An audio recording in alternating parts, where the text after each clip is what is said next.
안녕하세요, 언어탐정입니다. 제가 읽었었던 한 책에서는 사람이라면 누구나 두 마리의 개를 키운다고 합니다. 바로 선입견과 편견인데요. 각자가 가진 선입견과 편견은 한정된 에너지를 효율적으로 사용하기 위해 필요한 요소이기도 하지만 세상을 왜곡된 모습으로 바라보기도 합니다. 저는 이집트라는 국가의 이름에 대한 유래를 찾아보면서 개인적으로 가지고 있었던 몇 가지 편견과 선입견을 발견할 수 있었는데요. 오늘은 그 과정에 대한 이야기를 간략하게 소개해 보도록 하겠습니다.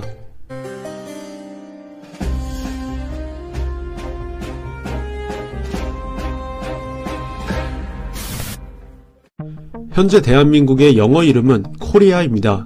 역사에서는 고구려, 백제, 신라, 가야, 조선 등의 여러 이름이 있었지만 고려라는 국가 이름으로부터 유래된 것이 영어 이름으로 자리 잡았습니다. 중국 또한 한나라, 수나라, 당나라, 송나라 등의 여러 이름이 있었지만 영어 이름은 진나라로부터 유래된 차이나입니다. 이러한 사실을 역사를 공부하면서 배웠지만 다른 나라 또한 그럴 수 있다는 생각은 전혀 하고 있지 않았었는데요. 이집트라는 국가 또한 마찬가지였습니다. 영어 이름이 이집트여서 우리도 이집트라고 부르긴 하지만 이는 그리스 로마 신화에서 이집트를 정복했다는 아이기포스라는 인물의 이름을 따온 것입니다. 외부로부터 붙여진 이름인 것이죠.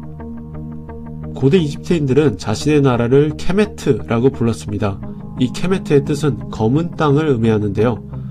케메트의 상형 문자는 이러한 모습입니다.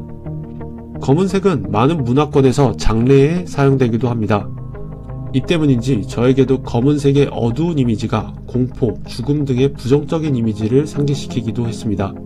그러나 고대 이집트인들에게는 검은색이 매우 긍정적인 이미지였습니다.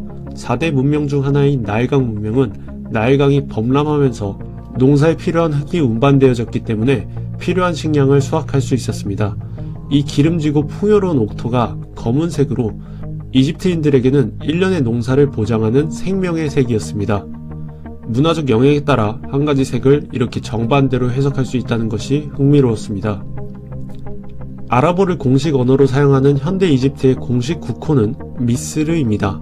어원은 두 개의 좁은 땅을 의미한다고 하는데요. 과거 이집트는 어퍼 이집트와 로어 이집트가 있었기 때문입니다. 로어 이집트에는 빨간 왕관을 쓴 왕이, 어퍼 이집트에는 하얀 왕관을 쓴 왕이 있었습니다.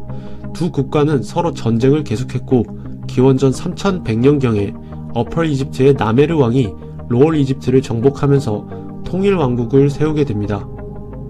이후 통일 왕국의 왕관은 어퍼 이집트의 흰색과 로어 이집트의 빨간색을 합친 왕관이 되었습니다.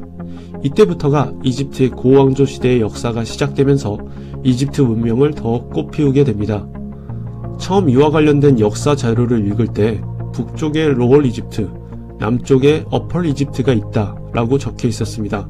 이 문장을 보면서 고개를 갸웃거렸습니다. 북쪽이 어퍼이고 남쪽이 로어이 돼야 하지 않을까 생각했기 때문입니다. 지도를 보면서 한참이 골똘히 생각하고 나서야 북쪽이 왜 로어인지 이해할 수 있었습니다. 어펄과 로어의 기준은 일반적으로 북쪽을 위로 두고 남쪽을 아래로 두는 현재의 세계 주도를 바라보는 관점에 따라 나누어진 것이 아닌 고대 이집트인들의 기준과 관점에 의해서 나누어진 것입니다. 나일강이 흘러오는 기준에 따른다면 그들의 입장에서 남쪽의 산으로부터 내려오는 나일강의 상류가 어퍼 이집트였을 것이고 나일강이 흘러 북쪽 부근에 생긴 삼각주 부근이 로어 이집트임이 당연했을 것입니다. 남쪽이 아래쪽, 북쪽이 위쪽이라는 고정관념이 너무 강해서 정보를 이해하는 데 어려움을 겪었었던 경험이었습니다. 오늘은 이집트라는 국가의 유래에 대해 알아보며 그 과정에서 제가 가지고 있었던 편견과 선입견에 대해 소개해드렸습니다.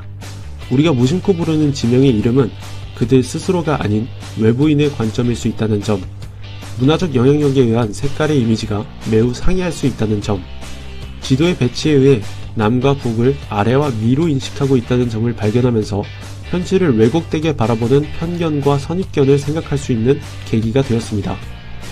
오늘은 꼭 어원에 대한 단순한 지식뿐만이 아니라 어원 탐구를 하면서 생각을 확장할 수 있다는 묘미를 제가 겪은 하나의 예시로서 소개해드리고 싶었습니다. 오늘의 컨텐츠는 여기까지 하도록 하겠습니다. 시청해주셔서 감사합니다.